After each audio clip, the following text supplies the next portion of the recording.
Let me get started, thank you. Welcome to the March 10th, 2025 Goffstown Select Board meeting. Would you all please join me in the Pledge of Allegiance? I pledge allegiance to the flag of the United States of America and to the republic for which it stands, one nation, under God, indivisible, with liberty and justice for all.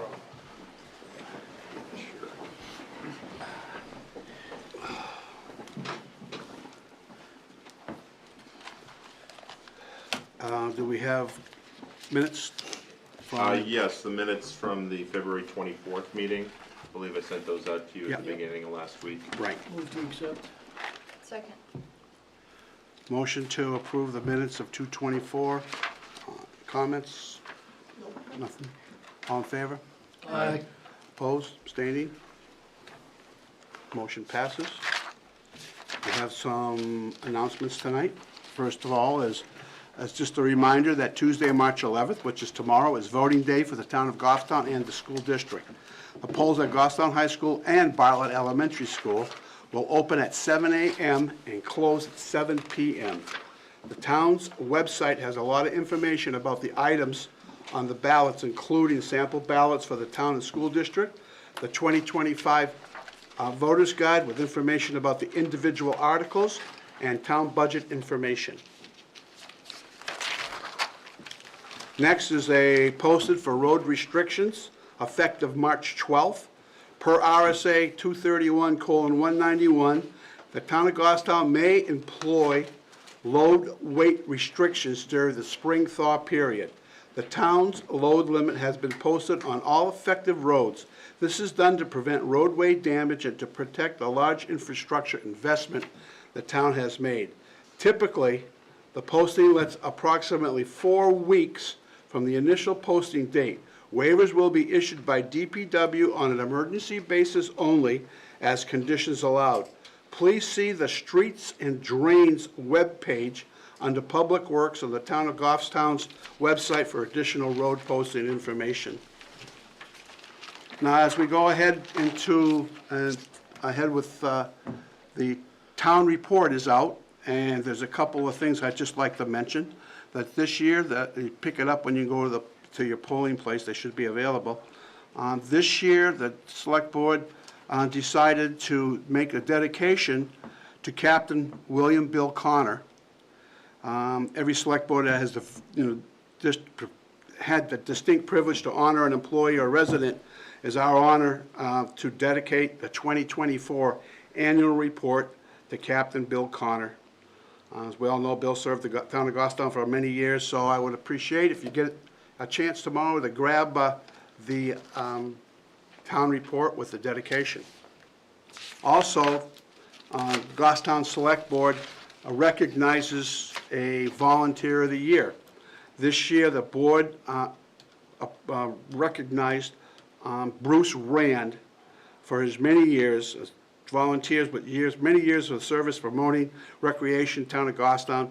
I know he served on the Recreation Committee. He also served as a member of the Goffstown Softball League and was instrumental in building the building down there at the high school, and is so named the snack bar. It's called the Rand Stand.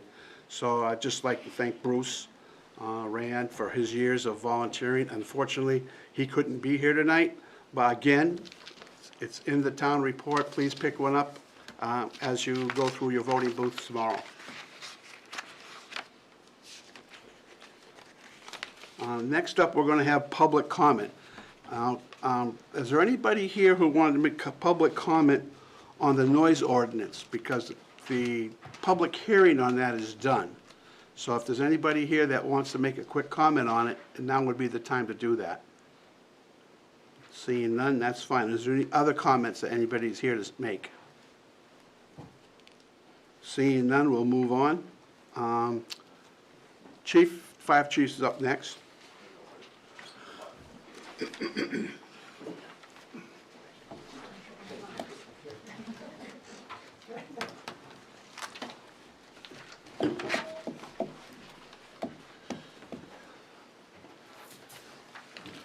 Evening, Evening, Chief. Mr. Chair, members. Good evening, Chief.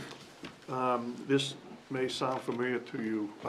Last year, we came to you seeking the board's permission to apply for a grant for Work Invest, which is a state of New Hampshire program.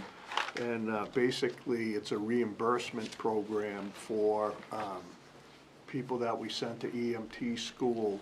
And so the grant program had stopped because they ran out of money. They found some more money, so they've opened it up. And I'm here to ask the board to accept another $1,850 for 2 people we have in an EMT class. So we've already received the funds, already okayed, the funds have already been okayed by the state? No. Oh, okay, we're applying for it? Yes, so Okay. we're essentially under the same grant. They just renewed, and got some money, so they just want us to jump through the hoops again. Okay. Is that 1,800 for 2, Chief, or is that? Yes, for 2. Questions, anybody? Need a motion? I move to accept and expend $1,850 in unanticipated grant funds under the New Hampshire Work Invest Program in accordance with New Hampshire RSA 31:95-B to authorize the Select Board to sign the grant agreement for the purpose of reimbursement for Goffstown Fire Department EMTs who participate in the New Hampshire Work Invest Program, and to further authorize the town administrator to sign and authorize documents related to the New Hampshire Work Invest Program as detailed by the memo from the fire chief dated February 27th, 2025. Second. Go ahead. Motion, Jim, could you repeat that? Just kidding. No. Motion by Jim, seconded by Kelly. Any discussion? Seeing none, all in favor? Aye. Opposed, abstaining, motion passes. Mr. Chairman? Yes, sir. If you would, could I just quickly say something? On behalf of the members of the Goffstown Fire Department, I just want to thank Kelly and Collis for their support and leadership over the past few years, and really appreciate working with us, and wish you both luck. Thank you, Chief. Thank It was an honor to serve. Thank you. Next up, we have the DPW Director.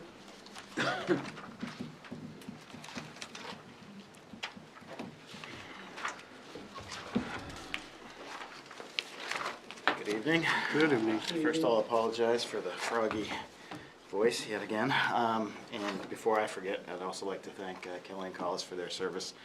Certainly, big supporters and assistance to DPW over the years. It's been appreciated. Thank you. So you've got a memo in the packet for my first item, which is bid results and recommendations. We opened several bids on March 4th for services that we use regularly throughout the town. It's been a couple years since we've done a multi-year bid on some of these items, so this was a refresh. The items for service that we had opened bids for was drainage structure and pipe cleaning, granite curbing, street sweeping, and roadside mowing. As you see in your memo, we had a few of the items we only received a single bid and a few received multiple bids. In all cases, I'd like to recommend award to the low bidder for the first year pricing. The one note for those is that on the granite curbing, we received 2 bids that were virtually identical for the curbing that we use most frequently, which is the 5-inch, either in the straight or the curved. So Tri-State Curb and JW Curb were very close in their year bid. That particular item, we have a hard time with scheduling. There are so few granite curbing contractors in the state and it's very much time-based. For every person that's trying to do granite curbing, there's a very narrow window in which you have to get the curbing in before final paving, etc. But after the base paving or after the drainage work is done or after the sidewalk is built. So I'd like to recommend for that particular item, we actually award to both since they were so close, and we do have a hard time with scheduling. It'd be nice to be able to select either one over the next couple of years as schedule allows. In addition to the bids I included in this memo, Finance had asked about getting the board's blessing to extend our single stream recycling agreement We have a multi-year agreement that, upon its original term expiration, automatically renews each year unless we go back out to bid. We do have there's a 60-day window prior to expiration, though, that we would have to have notified Casella if we were going to terminate. So I think right now the best plan would be to line up for, advertise for bids for single stream recycling. There's really only 2 games in town, Waste Management and Casella. In probably November, December, that would allow us to open bids, award for the next year of the contract, and give that 60-day notice if we do change from Casella. I did actually receive some more info from them today. In April, when the contract renews, is when they set the threshold, which is what it costs basically their plant to process our single stream material, and that threshold amount taken with the commodity pricing that they can get now once they separate all these single stream into multiple streams of revenue. The difference is what we either pay, or sometimes we get a revenue if the market price is higher than the cost that it takes them to process. So they've got a 3.5% increase for April for that threshold amount. So we'd have about a $3 increase in our monthly cost if the commodity pricing all stays the same, which it's kind of all over the place. That commodity pricing varies quite a bit throughout the year. It swung from in 12 months, it swung from $90 to $40, and we kind of budget for about the middle of whatever our historical average has been. So right now it'd be about if the market pricing from last month, and it gets adjusted every single month, if that was to hold in place, it'd be about a $3 increase for this next month coming up. So anyhow, so you've got my recommended motion for the various services, and then if we can add that single stream recycling and go back out to bid for the next year of the contract, that would be great. Anybody? Questions?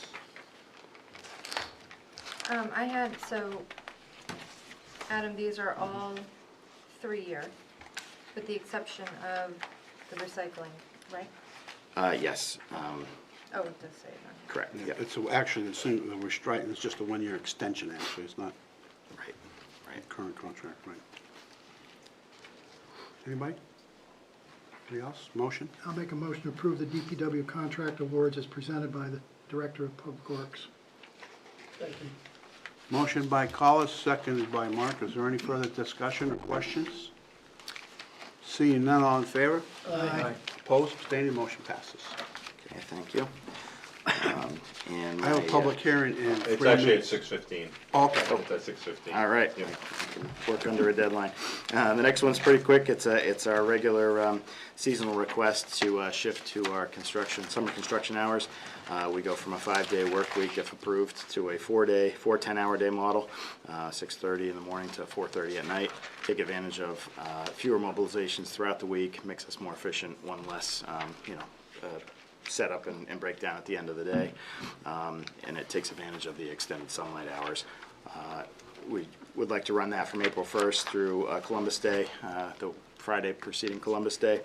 Once we get that late in the season, the guys would love to work this schedule, I'm sure, year-round, but once we get that late in the season, it starts to get dark, so it's really not safe to be on the roads after about 4:30, 5 o'clock. So that request would go into effect April 1st, if approved. I just have a question.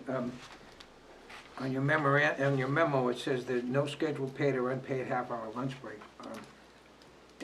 Is there a lunch? Where do they eat lunch, and is that legal to have no lunch break? It is. The Department of Labor says as long as the employees agree to that change, they can go from an unpaid half-hour lunch to paid 15-minute breaks. So we have 2 built into the schedule. They eat right at the job site, so not a major disruption to take a lunch. But it does. This was blessed by the DOL It's okay. a bit ago. I guess probably now a decade ago. Motion? I'll make a motion to approve the DPW summer construction season schedule as proposed. Second. Motion by Kelly, seconded by Jim. Any discussion? Seeing none, all in favor? Aye. Opposed, abstaining, motion carries. Okay, with a minute to spare. Thank you. A minute to spare. Okay, we are scheduled for 6:15 for a public hearing pursuant to the town's policy to accept and establish trusts from the private funds. The Goffstown Select Board is holding this public hearing to accept public input on the establishment of the Rita M. Banfield West Lawn Cemetery Trust in the amount of $5,000. You want to read, should we read the whole thing, or? No, I think that's sufficient. I can provide you some of the background information for the benefit of anybody watching. In 1995, the town meeting gave this authorization to accept trusts to the select board until that power is rescinded. And you have a copy of the policy that was adopted by the select board in 2014 in your packet on page 19.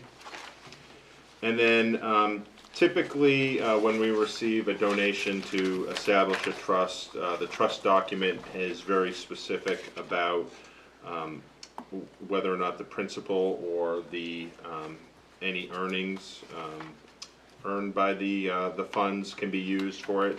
In this case, it was we were not given a lot of direction. It was simply $5,000 left to the town for West Lawn Cemetery.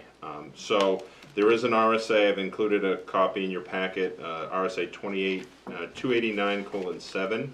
So under state law, the cemetery trustees have the power to expend the income of trusts. And under 3119 and your policy, and because the funds are being left to the town, we believe that it's appropriate that the select board would be able to use those. So we're making the recommendation that the select board and the cemetery trustees be established as joint authority to expend from this trust fund. We know that Danielle's gone to a couple of the cemetery trustees meetings. I believe they have a couple of projects that they may use this for in the near future. All right, so I'd like to open up the public hearing. Is there anybody here that'd like to speak to this? Come up, sir, with your name, address. Hi, I'm Tim McKinnon, 33 Autumn Street here in Goffstown. I am one of the cemetery trustees. And I've just been following this through, so I'm glad to hear that it's finally coming to some kind of solution here for us to use. So it was very broad statement saying for West Lawn Cemetery. And I know there's all kinds of procedures and regulations we have to follow to get to it, but yes, we do have some projects going on that we'd like to be able to access some funds, and we'll be coming to you with more requests as we get more involved into it. So that's what I'd like to say. All right, thank you. Thanks. Thank you very much. Anybody else here to speak to this? Seeing none, we'll close the public hearing and need a motion. I'll move to accept the $5,000 gift and establish the Rita M. Banfield West Lawn Cemetery Trust Fund for cemetery purposes at West Lawn Cemetery, and to designate the gift as unrestricted, meaning both the principal and income can be fully used for cemetery purposes at West Lawn Cemetery, and to further designate the Goffstown Select Board and the Goffstown Cemetery Trustees as joint authority to expend the funds in the established trust fund. Second. Motion by Jim, seconded by Mark. Any discussion, questions? Seeing none, all in favor? Aye. Opposed, abstaining, motion passes.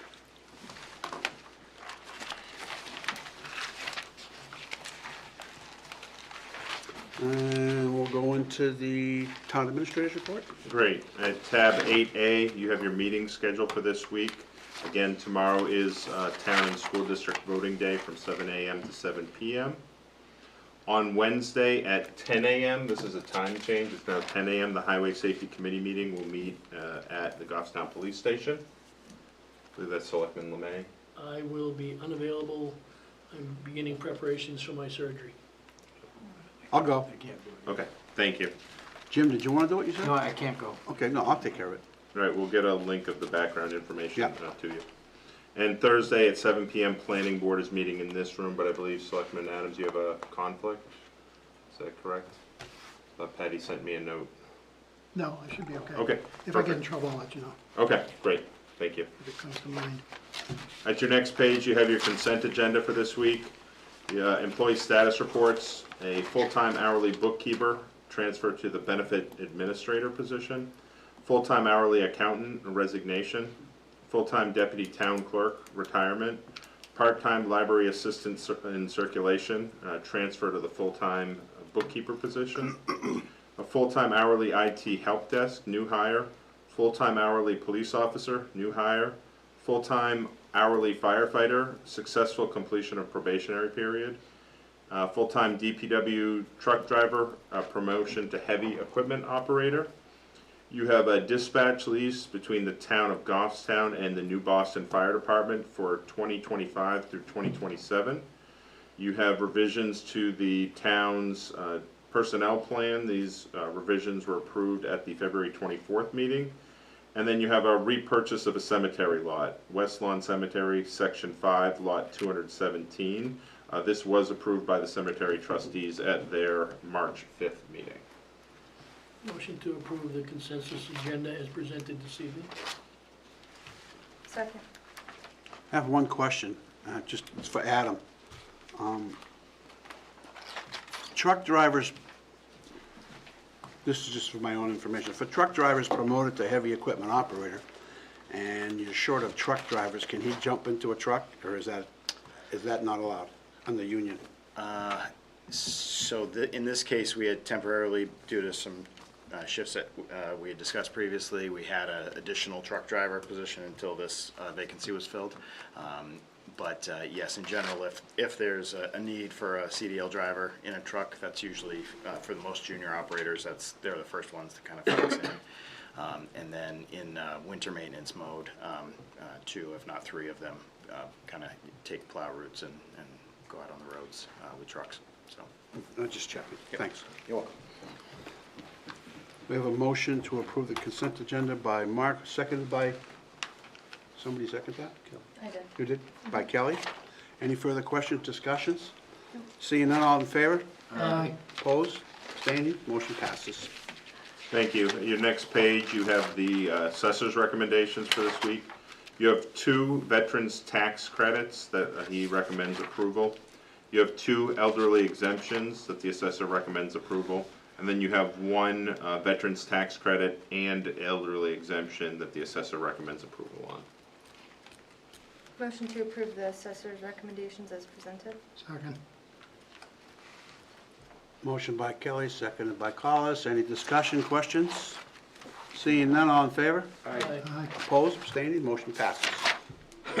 At tab 8D, you have a recommendation from the Conservation Commission with a recommendation to appoint Collis Adams as an alternate member on the commission. Heck, yeah. I'll make that motion. Second.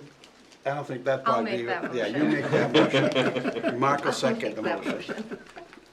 We have a motion by Kelly and seconded by Mark. All in favor? Aye. Opposed? Abstaining? Collis, you're abstaining, right? Okay, I thought so. At your next page, 8E, you have your 3 ordinances for consideration this evening. You held public hearings on February 10th and February 24th. Again, there's 3 different ordinances. You have the adoption of a new ordinance for no parking during school hours, really the drop-off and pickup times around Bartlett, on Albert Street, Cross Street, Higgins Street, and Plummer Street. You also have an adoption of a new ordinance for stop sign on Bryan Road at the intersection of Back Mountain Road. And then you have the amendment to the noise prevention ordinance, which is a reformat of the ordinance and adding prohibition of engine braking. So you should discuss each item separately and vote whether or not to adopt the changes or the new ordinances. So we'll take up the Albert Street, Cross Street, Higgins Street, and Plummer Street ordinance first. Is there any discussion? Nope, I'm satisfied. Motion? Make a motion that we accept the ordinance, new ordinance for the Albert Street, Plummer Street, and Cross Street, and Higgins Street. Second. Motion by Mark, seconded by Collis. Any questions? Seeing none? All in favor? Aye. Opposed, abstaining, motion passes.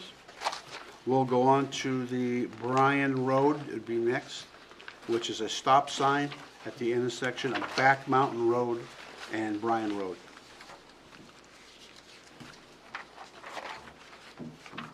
Got nothing? I'm good. Do we want to make a motion? Yep, I'll make a motion that we approve the stop sign on Bryan Road at the intersection of Back Mountain Road. Second. Motion by Kelly, seconded by Mark. Any discussion? Questions? Seeing none, all in favor? Aye. Opposed, abstaining, motion passes. And we'll go on to the noise ordinance.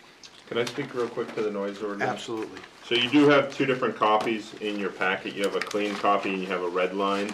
I will point out on page 32 of the packet, during the last meeting, Kelly had mentioned a couple of changes in adding some new technology there, the amplifier and speaker.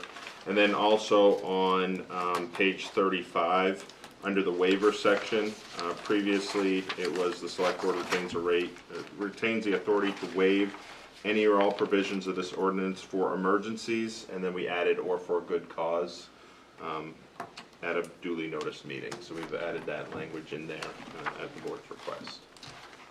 The last couple of meetings, we didn't have a chance, the chief wasn't available. Could you speak to the chief a little bit? Yeah.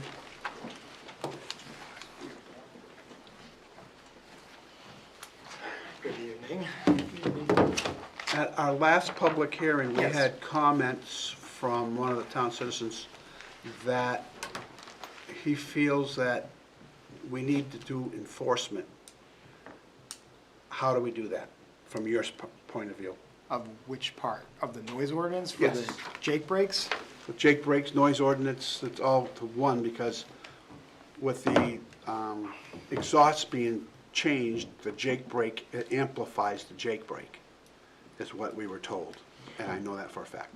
So if they take the muffler out, right, and they put a 6-inch pipe, and then they use the Jake break, and it's very loud, it barks. That's, taking the mufflers out is illegal, so it's kind of two different things, so, and it was Tim Redmond that was bringing this up, and he was telling us, well, we need to be able to do more enforcement on that end. Are you, Well, I think that's part of the whole issue here, right? Is like, we want to put this ordinance in place to help people understand that the town doesn't want this, and then obviously when the ordinance is passed and you guys are the authority, we enforce it.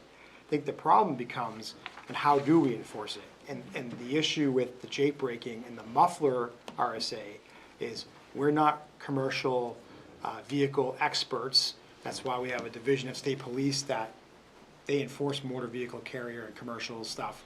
They're trained for that, that's what they do.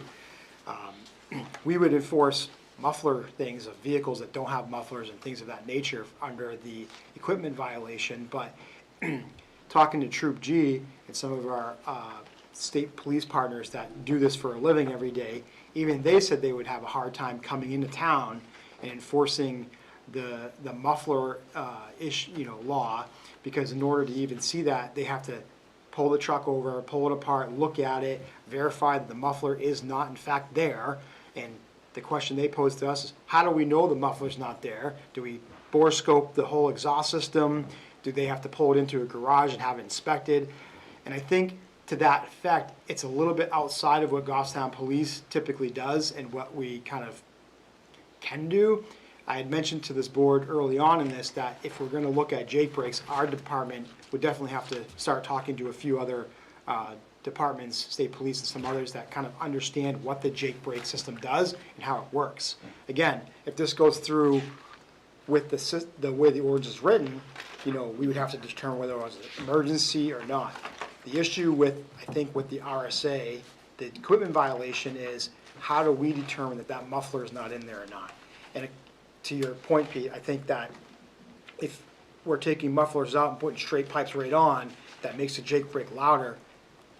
We are not experts on motor vehicle carrier, commercial vehicles, so we would have to have our partners come in that do that. And then they even said at that point, we're bore scoping the whole thing. So I don't know that I gotta be careful how I say this. I don't know how effective it would be for us to enforce the muffler violation on a motor, like a commercial vehicle. Anytime we've had any issues with commercial motor vehicles in this town, whether it be accidents, complaints, anything that's outside the realm of our typical, normal stuff, we do call state police and they come out. And in fact, you'll see them in North Mass in the area of Parker Station because we have the issue with those trucks coming through, they're overweight. So they typically hit that area. So I don't know if I answered the question, but. Yeah, you did, so I think if I understand what you said, you would have a hard time enforcing a muffler regulation, but maybe not the Jake brake. I think noise and Jake brake, according to my team back at PD, would have a little bit easier time looking at noise and Jake brake. If they know they've been trained and they know that that's a Jake brake being used in their presence, they'll stop and enforce it. If a complainant on the side of town or someone says, hey, this truck has been using his Jake brake, here's video, it's pretty obvious, I think we can work with that and go, enforce that. Noise complaint, again, we're talking a ordinance, right? So it's a violation offense. I mean, not many of ordinances are going to be arrestable, handcuffs, taking them down to jail for a simple violation, but it would be enforceable, to a certain point through our town ordinance and court. But again, I think noise would be easier than trying to figure out a muffler. Now, if a car drives by us with a muffler hanging off and the exhaust is, hanging off, we can see that this does not have a muffler on a normal vehicle. I think it's a little bit easier to force that than a massive 18-wheeler that we're not all, really up to speed with how that works. Go ahead, Kelly. So, Eric, I was the one who brought up the Troop G, just to see, like, do they offer training to local police departments? Is that something that So- we could even find you guys as some sort I of think training? they would always help us no matter what. I don't know if they have any formal training on it, but Okay. certainly they can say, hey, these are some things to look for because they inspect the trucks all the time. Right. So certainly if I called state police and said, hey, we need some people to come in here, because I know one of them lives in there close to us, Right. could come in and help us out. And my other question was, like, I was thinking about this more from like a highway safety perspective, but that's kind of out of the realm of highway safety. But I was thinking then what kind of action we would take on highway safety to like really do a test to see, is this something that's actually an issue, or is it just, from the noise perspective, do we have a way to measure? Is there a device that we would have access to where we could like measure noise? Where we could kind of do a sample similar to how we would do in highway safety to see if this is something that there's a lot of offenders of? Yeah, so I mean, there are devices, decibel meters that are out there that we can purchase. I think then becomes, does the ordinance have a decibel limit on it where we would say you are over a certain amount of decibels, and therefore we can say either A, it's a Jake brake, or B, it's a decibel violation, and go from there. Again, like I said, I think the big thing here is the people who are being affected by this, that are bringing this up to the board. Highway safety looked at it, they didn't think it was a safety issue because they were bringing up a noise complaint. Right. I don't know that, I mean, we could effectively have a device that's shows the decibels. Again, that would have to be us in the presence, similar to radar. We would have to be there, have it operational, and be listening with it in order to see that violation on decibels. Right. A little bit different if somebody makes the complaint and says, here's some evidence that shows this vehicle is using its Jake brake every single day by my house on this road. I think that's where we kind of run into some issues. Again, if the board wants to put a decibel number on it, I think that would be, we'd have to look at the regs to see kind of what is a Right. normal vehicle's decibels, what does the manufacturer put out, and now are we, I've just been trying to think of like, how can we try to mitigate the issue, but then also give some sort of enforceability of this problem without making it, scoping vehicles inside of a garage sort of situation? Because I think that it's a really hard thing, so I keep going back to my, like, can we put up signs of like, we're very politely asking you to not do this, right? Like, I don't know, but I think the enforceability of it puts you guys in between a rock and a hard place if you have people calling and then you can't, how are you gonna measure from a video? Yep. I don't know the answer to that question I mean, I either, think so. we run into this with a lot of different laws that we have that we are supposed to, enforce. There are certain things that in our presence is there, we can enforce it. Other things we take, it's not the same, but a school bus violation. They don't typically happen in front of us. But we will have people that will write in, somebody just passed a school bus with a stop sign out, and we have to first talk to the complainant, see if there's any other video or something, but before the buses had videos, we would have the complainant write a statement based on what they're saying, Right. describe the issue, and if we wrote the ticket and it went to court, they would be sitting in front of the judge testifying to what they saw and all the totalities of circumstances. I would say that this could be similar to that, where people would be saying, hey, if we're not seeing or hearing it for our own, they're saying, hey, this happens every single day, this is the vehicle. Obviously, we try to direct our officers in that neighborhood at that time, if we can, and then try to enforce it. If not, if they have video or other evidence that shows it, then we would be investigating that. And yes, we would investigate it, and it would take time to do that. We would, talk to see if we could identify the operator, see if they were in fact using the Jake brake. If they were, was it an emergency? Was it not? And then, based on the totality of seeing normal trucks drive by without a Jake brake versus this one, I think you can start to build. But it's going to take time for us to investigate it. Carlos wants to say It would something. seem to me the first step would be the soft approach. Hey, by the way, Jake brakes aren't allowed, please don't use them on these roads or whatever. No, a soft heads-up warning. I think messaging, messaging is always a huge thing. We need to continue to message it out. We always try to do the approach of messaging plus, warnings to to help people out, but obviously repeat offenders, Yeah, warnings can only go so far. right. And it, no. Go ahead. So so the ordinance has to be amended in some portion, some way, to give you guys the ability to even take complaints for doing something about it. Well, I think the way the ordinance is written in front of you, the draft, is a way we can enforce it. How it Right. all comes to fruition is a different story, know. right? It's like any ordinance, any law. It's there, and then it's a matter of how do we get from point A to point B. And if it's there and we know it's a law, same thing with fireworks, same Right. thing with other noise complaints. If it's there, we're going to look into it, and then if we have enough evidence to send a ticket someone's way or not, we have to do it. So all new trucks, heavy equipment trucks, are mandated to have air brake, mandated to have the exhaust brake. That's by law.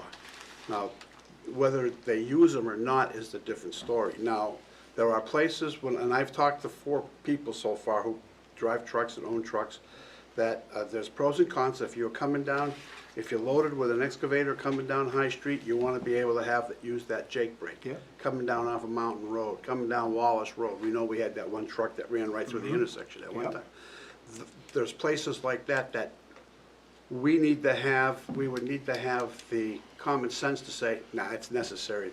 They have a piece of a heavy equipment and they're hauling down the road, and not just to be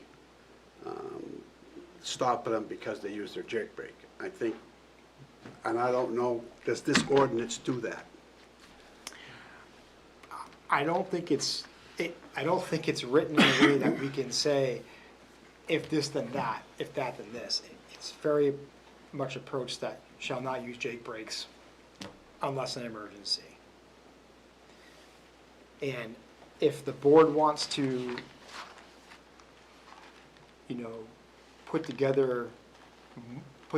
table it and start drafting more of a, if it's this load and it's this weight, then this, you can use this Jake brake. If it's this, then that, then this. Again, that's in your purview and your power. I think the question becomes, for us, are we now measuring the weight of that truck, that load, seeing what the load looks like, and then telling the complainant, sorry, this is not a violation today because this one meets that criteria of that load, versus, nope, this guy's empty or this woman's empty in this truck and it didn't meet the criteria. And I think that tends to get a little bit skewed.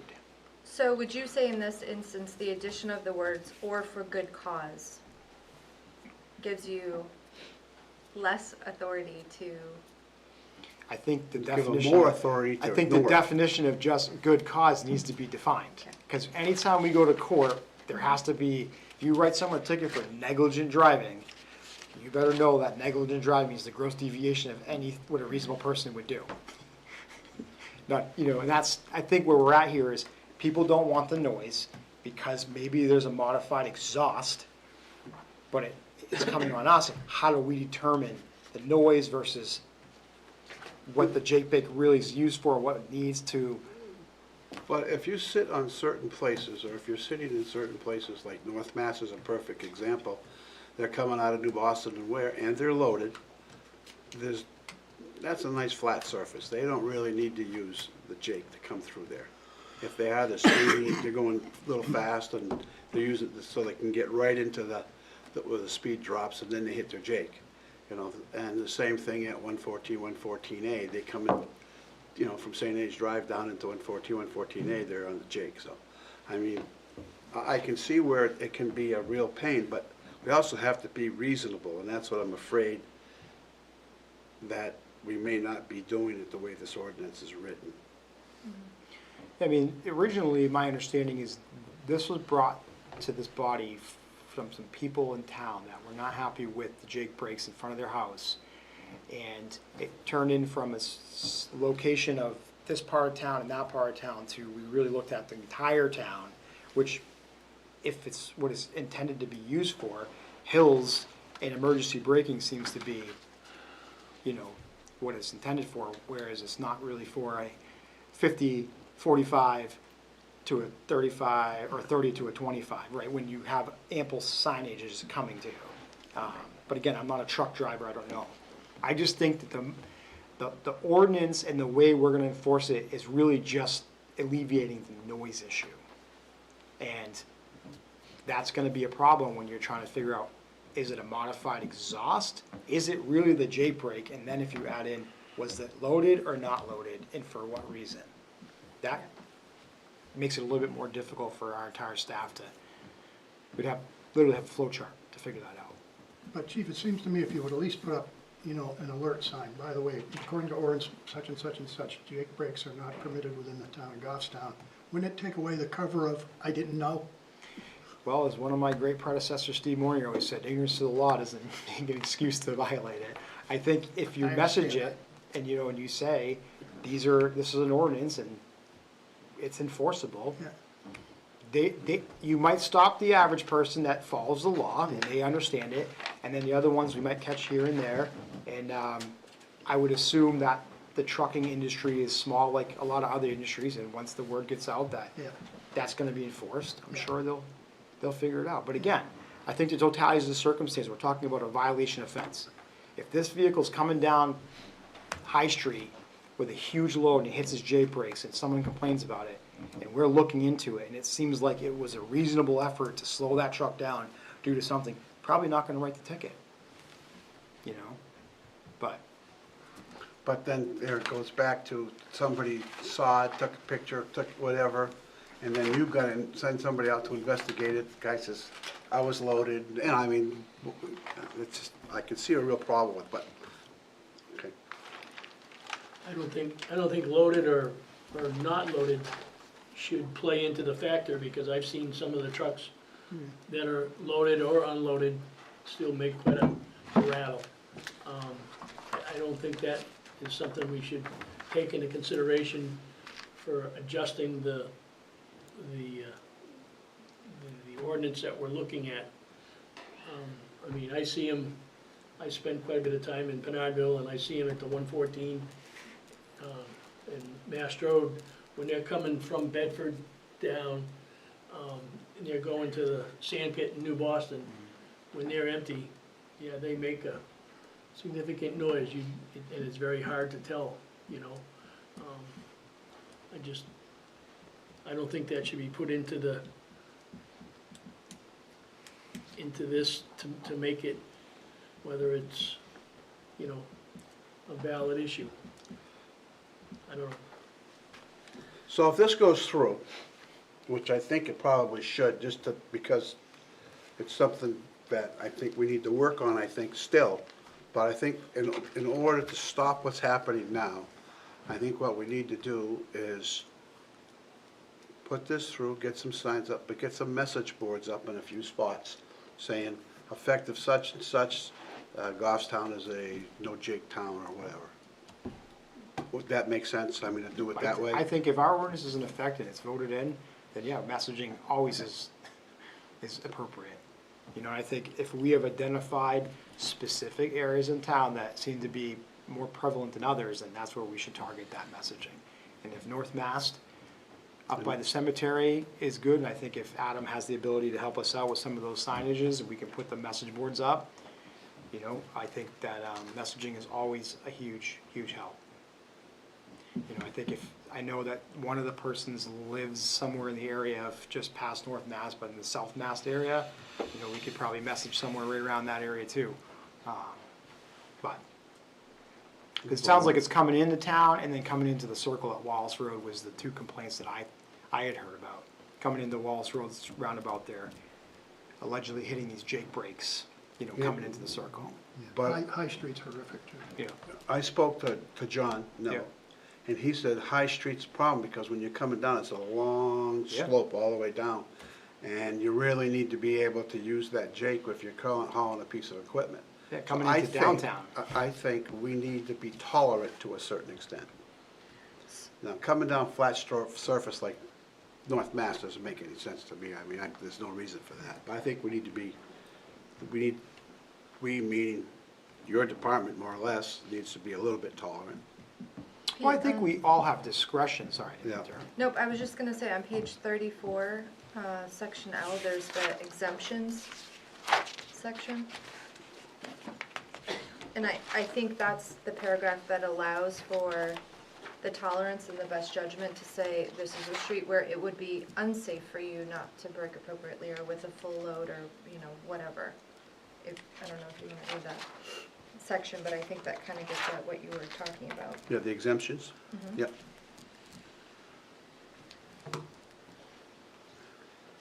All right. Anything else, anybody? We need to take a motion.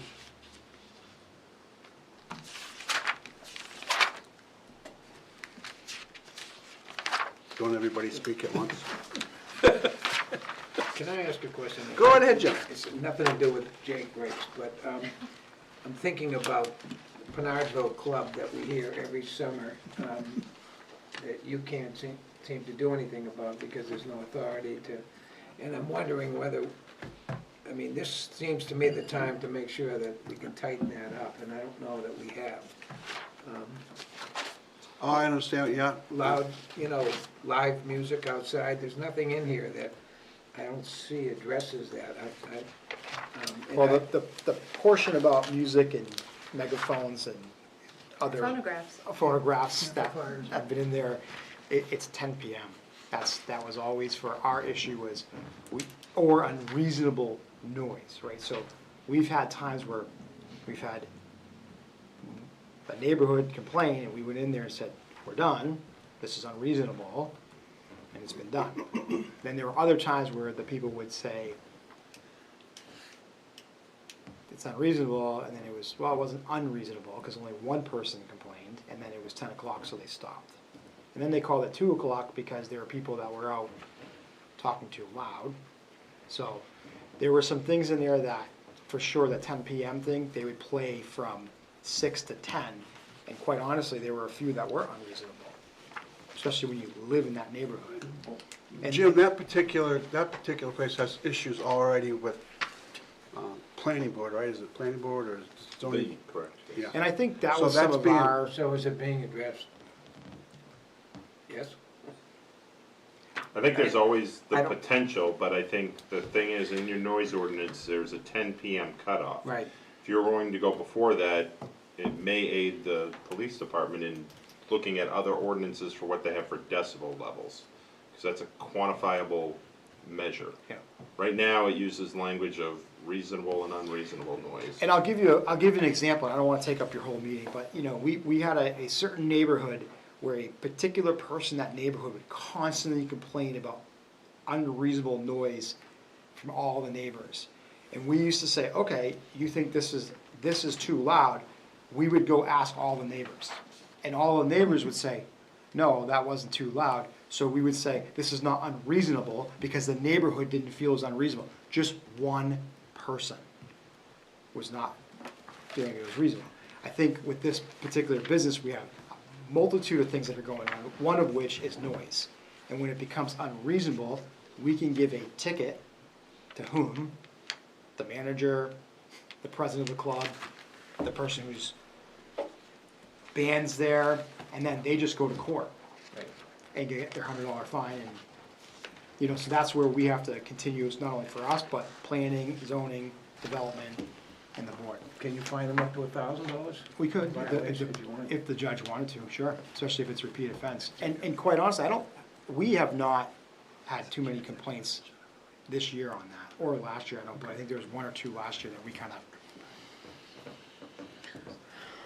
Okay, I mean, it just seems like every year since I've been on the board, every summer, there's. Oh, yeah. Oh, yeah. So, if, I was just, you know, if we can do something to fix it, I'd like to.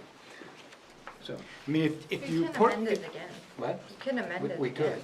Yeah, if you put a decibel on something, that's fine, but, you know, it's going to, we will be able to enforce the decibels and go in and say, this is too loud. There are other businesses, there are other campuses on this town that have loud noises, and high schools and colleges that also, we have to make sure that we're targeting, it's gonna be everybody, all encompass. Which is fine, it's easy for us, you just go in and say, you can't do this. Okay, let's get back to this one here. What are we gonna do with this one? Make a motion that we accept the noise, Adopt? or adopt the noise prevention ordinance as presented this evening. I'll second it. Motion by Mark, seconded by Collis. Any more questions? Discussion? Seeing none, all in favor?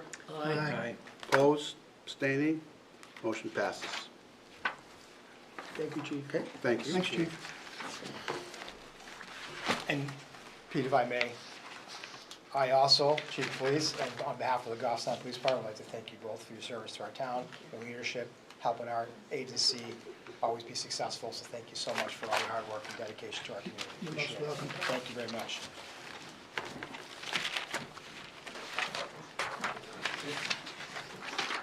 Derek, did we miss anything? You have your action matrix on tab 9C. You also have a second public comment.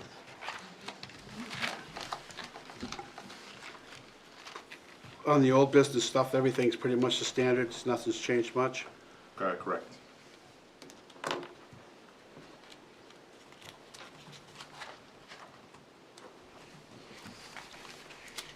Any new business? No. Anybody here for public comment? Well, I seem to have a public comment tonight, kind of, sort of. This is Collis and Kelly's last meeting, official meeting. So first of all, we'd like to give Kelly a certificate of appreciation for dedication and outstanding service to the Goffstown Select Board, 2018 to 21, and then 22 to 25. Thank you.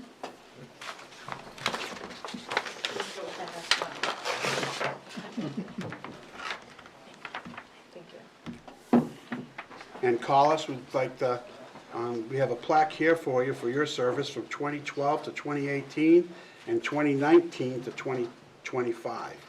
Again, we want to thank you for your service.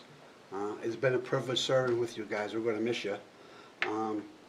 So, again, thank you very much for what you've done and what you will do in the future, Collis. Yeah, you're And I'm most sure welcome. Kelly will get involved some way or another. Yeah. You're not rid of me that easily. It's been an honor to serve, it really Give has. them a hand. Thank you, sir.